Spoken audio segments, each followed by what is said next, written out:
Malo, malo, malo, malo ya. Malo, malo, malo, malo ya. Malo, malo, malo, malo ya. Pour effectuer ce petit pull, j'ai utilisé 2 pelotes d'écrue comme celle-ci, mais c'est des pelotes qui font 100 grammes et 250 mètres. Donc je pense que c'est à peine 2 pelotes. Là, je finis la première pelote alors que j'ai fait le dos et le devant. Et ensuite, une seule pelote à peine de chacune des 3 couleurs. Une couleur tournesol qui fait 135 mètres 50 grammes. Une couleur marron, une couleur caramel. Donc là, il me reste tout ça de chaque pelote. Sur ces pelotes, on préconise des crochets 3,5, 4 ou des aiguilles 4, 5 ou un crochet 2,5. J'ai pris du 6.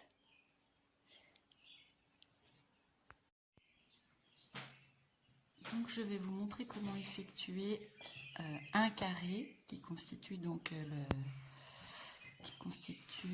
dos et le devant du top.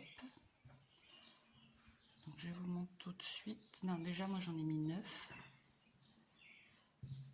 Et on commence par faire une maille chaînette. Et on fait 4 mailles en l'air. 4 mailles en l'air. On pique dans la première maille. Pour fermer le rond, on fait une maille coulée. Ensuite, pour démarrer le rond, je fais 2 mailles en l'air qui ne vont pas constituer la première bride. C'est juste pour que le rond n'ait pas de trou en fait autour. Et à l'intérieur, on va serrer après. Donc là, je vais faire 16 brides à l'intérieur du cercle. Donc on cherche le centre. Je fais un jeté, je pique, un jeté. Je tire de boucle, un jeté, je tire de boucle. Et ça, je le fais 16 fois, sans compter les 2 mailles en l'air du départ. Et en même temps, je cache le fil du montage.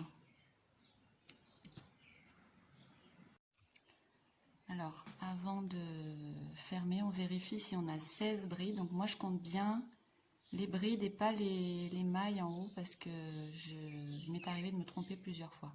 Donc là, on a les 2 mailles en l'air du début et la première bride. Donc je compte une bride, 2, 3, 4, 5, 6, 7, 8, 9, 10, 11, 12, 13, j'en suis à 14, 15 et 16. Et je ferme par une maille coulée, non pas en haut des 2 mailles en l'air, mais bien en haut de la première bride. Une maille coulée. Je fais une maille en l'air, je tire et je coupe le fil.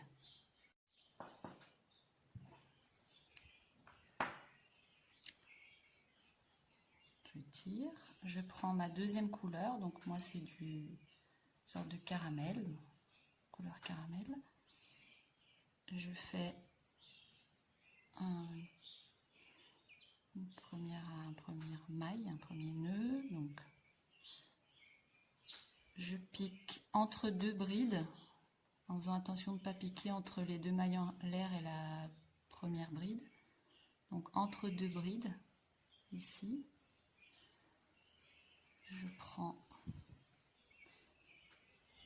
un nœud, je tire, je ferme déjà par une maille coulée. Alors moi je vais essayer de prendre tous les fils derrière pour éviter de les rentrer après. Donc là on va faire 3 jetés étirés. En fait c'est un point boule, un point puff, un point popcorn, ça s'appelle, ça a des appellations différentes. Donc un jeté, je pique au même endroit. Je fais ça 3 fois. Un jeté, je pique, 2, un jeté, je pique, 3. Un jeté, je tire dans toutes les boucles, je ferme par une maille serrée et je recommence à côté directement. Un jeté, je pique entre deux brides. 1, 2 et 3. Je tire et je ferme par une maille serrée. Et je fais ça tout autour. Alors là, j'arrive bientôt au bout, mais j'ai oublié de vous dire de serrer le premier cercle en tirant sur le fil. Alors ça gondole un petit peu, mais en fait ça prend bien sa forme ensuite. Peut-être parce que c'est de l'acrylique, je sais pas. Donc il faut tirer pour essayer de resserrer le trou au milieu. Donc là j'arrive presque à la fin. 2, 3, je tire, je fais une maille serrée. 1, 2, 3, je tire, je fais une maille serrée. 1, 2 et 3. Je tire, je fais une maille. Alors là, je recompte si j'ai bien 16 points puff parce que ça m'est arrivé de me tromper. J'ai un de mes carrés qui est faux. Donc, bah, tant pis, je raserai les murs. 1, 2, 3, 4, 5, 6, 7, 8, 9, 10, 11, 12, 13, 14, 15, 16. Là, j'en ai bien 16. Donc, je ferme ici en haut, ici, dans la... J'ai trop serré, du coup, j'ai du mal à passer. Alors, quand j'y arrive pas comme ça, je triche un petit peu, je me mets à côté. Bon, là, j'ai quand même réussi. Et je fais donc une maille coulée, une maille en l'air, et je coupe.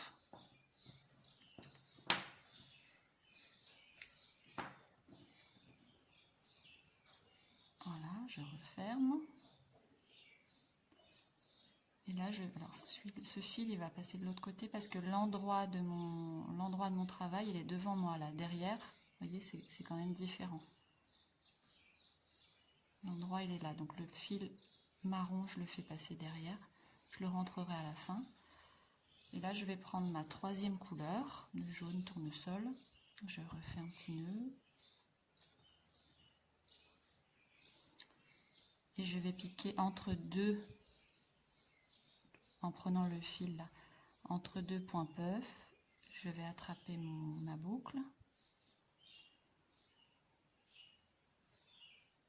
Je fais une petite maille, je ferme en tout cas. Et là, je vais faire la même chose, sauf que je vais faire 4 fois, 4 jetés. Donc, 1, 2, 3, 4. Je ferme. Et là, je fais une maille serrée, une maille en l'air. Tout ça parce que comme nous sommes au 3e rang, il faut donc agrandir le rond. Donc on fait un point puff plus gros, on ajoute un jeté et on ajoute une maille de plus entre chaque point. Donc ça, on le fait également tout le tour. Je vous en remontre un. Donc je prends les fils derrière, je les cache en même temps. 1, 2, 3, 4. Je tire dans toutes les boucles.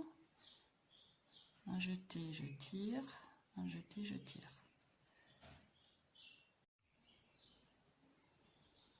Donc j'arrive au dernier. Une maille en l'air, 2 mailles en l'air et je termine par une maille coulée dans la première maille en l'air du premier point. Une maille en l'air et je coupe. Je tire et je vais couper derrière les fils que j'avais emmenés. Et j'étais en train de me dire que là, je vois que ça se dessert. Peut-être que pour le premier rang, il ne faut pas emmener le fil. Il faut le garder et tirer. Et ensuite le rentrer avec une aiguille. Bon, là, je tirerai, je le rentrerai avec une aiguille en essayant de serrer en même temps. Pour les autres, apparemment, ça reste bien assez serré. Alors maintenant, on va prendre la dernière couleur. Donc moi, j'ai pris de l'écru. Donc c'est la même. Mon fil est un petit peu plus fin, mais comme j'ai pris un gros crochet, la différence entre les laines ne se voit pas. Alors, on pique. On tire le nœud, on fait on serre avec une maille. On fait 4 mailles en l'air ou 3, tout dépend ce que vous voulez. En fait, on va faire ici, c'est le coin du carré. On va faire 3 brides allongées. Donc c'est la moitié d'un coin. On commence par la moitié d'un coin, puis après on fait un côté, on fait un coin, un côté, un coin, un côté, un coin, et on termine par l'autre moitié du coin. Donc une bride allongée, c'est un jeté, je tire 2 mailles, un jeté, je tire une maille, un jeté, je tire tout. Alors on peut le faire aussi en commençant par faire un jeté, une seule maille, un jeté, 2 mailles, un jeté, 2 mailles. Bon, peu importe, ça ne fait pas de différence. Donc un jeté, je tire 2, je tire 1, je tire 2. Je n'ai pas pris le bon fil. Je vais recommencer avec l'autre fil. Vous faites donc au départ 3 ou 4 mailles en l'air, puis 2 brides allongées, ce qui nous fait un équivalent de 3 brides allongées. Entre les 2 poufs suivants, vous faites 3 brides normales. 1, 2 et 3. Entre les 2 suivants, vous faites 3 demi-brides.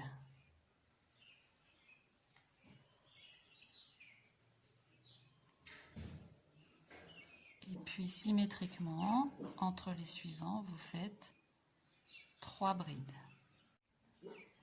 Puis on arrive au coin, donc on va faire 3 brides allongées, 2 mailles en l'air, 3 brides allongées.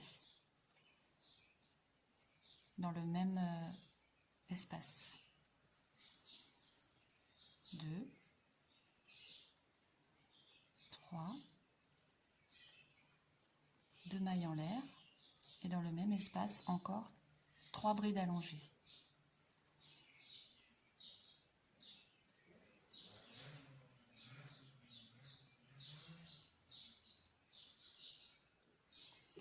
Voilà, donc là on a fait la moitié d'un coin, un côté, un autre coin. Et ici on va recommencer 3 brides, 3 demi-brides, 3 brides et un coin. Lorsque vous arrivez au niveau du dernier coin, donc là j'ai commencé, vous faites 3 brides allongées. C'est dans le coin qu'on avait déjà utilisé au départ. 3 brides allongées, donc là c'est la troisième, 2 mailles en l'air, et on ferme par une maille coulée dans la troisième maille en l'air, ou la quatrième, tout dépend ce que vous aviez fait au début. Voilà.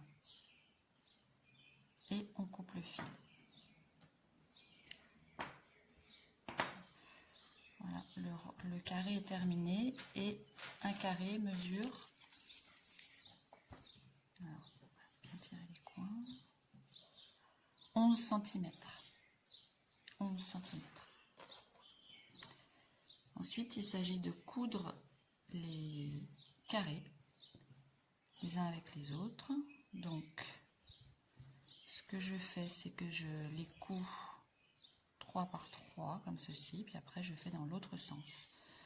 Donc, je couds avec le crochet. Donc, je vous montre. Je pique seulement sur le brin intérieur. Donc je pique, je fais un jeté, je tire, et en face, dans la maille qui est en face, dans le brin du dessous, je pique, je fais un jeté, je tire, et cette boucle, je la tire dans toutes les autres. Et je répète cette opération tout le long, et ça fait une couture pas invisible, on la voit, mais qui est assez propre. faites bien attention de placer vos carrés à l'endroit, tous à l'endroit. Donc quand vous traversez une autre couture que vous avez faite auparavant, bah, vous passez par-dessus en fait.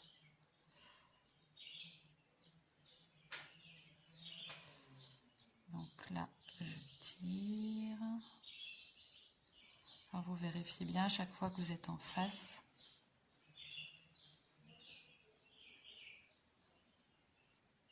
Voilà. Donc là, je vais passer par-dessus. Je pique et je fais la même chose de l'autre côté. Voilà. Donc là, je regarde.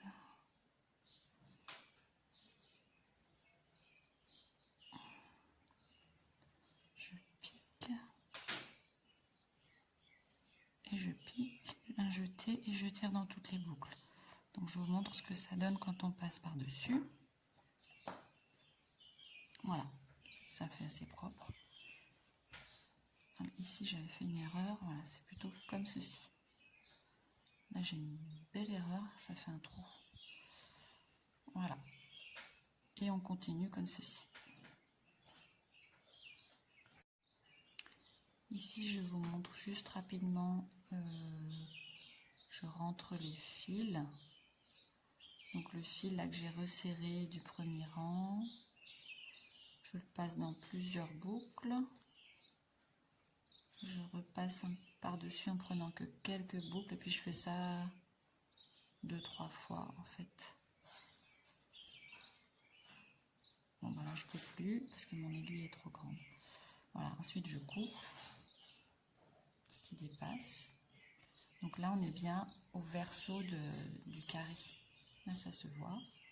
On le voit là, on voit que les points ils sont plus vers l'intérieur, tandis que quand on tourne, c'est un petit peu bombé et puis c'est plus régulier. Je sais que pour coudre, il y a aussi une autre technique qui utilise moins de fils, mais je me demande si c'est aussi solide. Enfin, c'est tout simplement piquer également dans le brin du dessous. On ne fait pas le jeter, on pique d'abord dans le brin en face. Et seulement là, on fait le jeter et on tire dans toutes les boucles. Alors ça utilise quand même pas mal moins de fils par rapport à la première technique, mais je ne sais pas si c'est aussi solide. Une fois que vous avez cousu vos 9 granits et puis rentré les fils, donc on va faire les 3 côtés en groupe de 2 brides.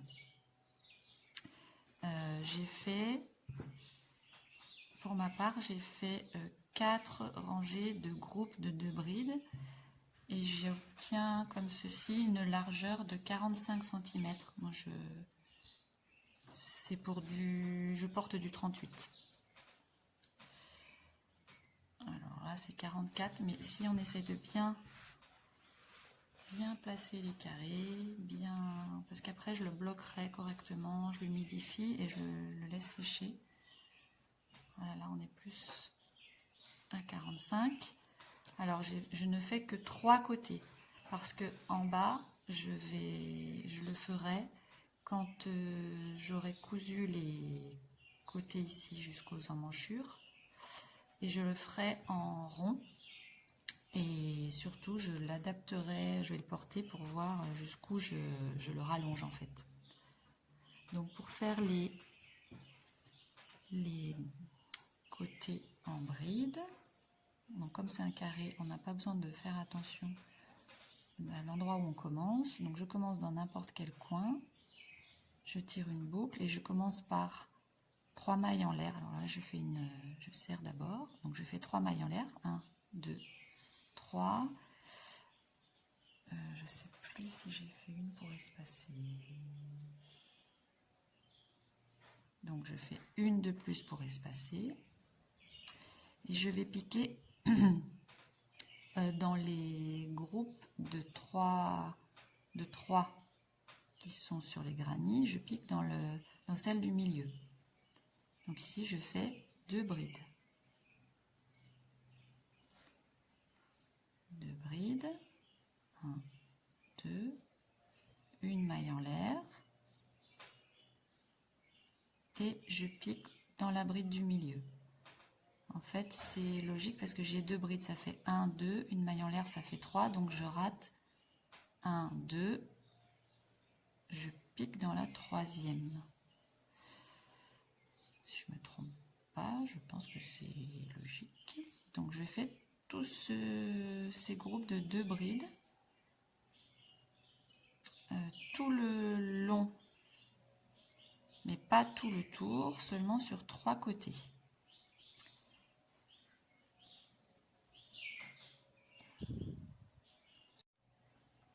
Quand j'arrive entre 2 granits, donc je pique au milieu et je fais mes 2 brides. Alors non, là ça fait un trop gros trou, donc je vais prendre.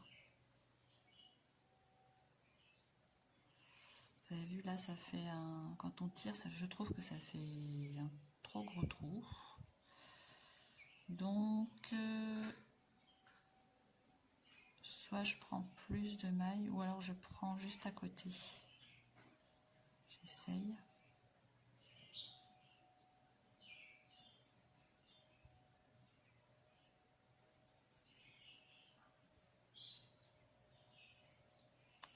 Voilà, je trouve que c'est mieux là. Une maille en l'air et je continue, je pique dans la bride du milieu du granit, une maille en l'air,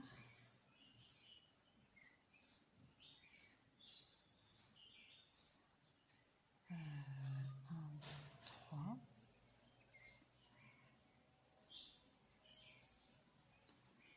en fait l'essentiel tout de même c'est entre le dos et le devant, c'est d'avoir le même nombre de groupes de brides pour avoir exactement la même chose. Donc je vais continuer jusqu'au bout pour vous montrer ensuite comment on fait le deuxième rang. Lorsque j'arrive dans un coin, je fais la même chose que quand on fait un granit, on fait un coin en fait, on fait 2 brides. Là je fais une seule maille en l'air et 2 brides dans le même espace. Il faut former un coin. Une maille en l'air et on recommence ici avec mes groupes de 2 brides sur le côté suivant.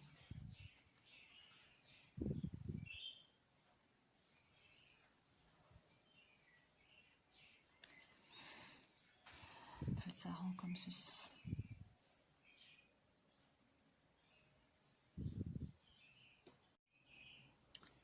J'arrive donc à la fin du 3e côté. Donc je fais un groupe de 2 brides ici, une maille en l'air. Je termine par, dans le coin en fait, je termine par une bride.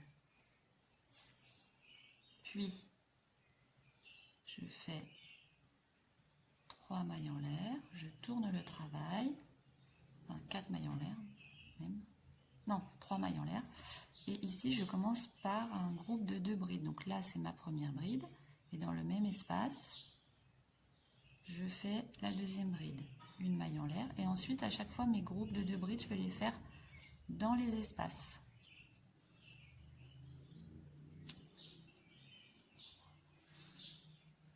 Ce qui fait que on a notre premier rang qui est donc pris dans le granit, le deuxième rang qui commence par 2 brides, le troisième qui se finit par une bride et le quatrième qui commence par 2 brides. Et à chaque fois on pique dans les espaces. Pour les épaules, donc j'ajoute 12 rangs de groupes de 2 brides. J'en fais 1, 2, 3, 4, 5. En fait, ça revient à 6 groupes de 2 brides sur 10 cm et demi, 11 cm de large et en hauteur 16 cm, mais en fait je vais le coudre dans le dos et les emmanchures seront à ce niveau là. Donc je vous montrerai. Donc voilà, là je suis en train de faire la deuxième épaule. Je fais donc 12 rangs comme ceci et je vais les coudre sur le dos, la partie dos, et ensuite je vais coudre les côtés en bas. Malo, malo.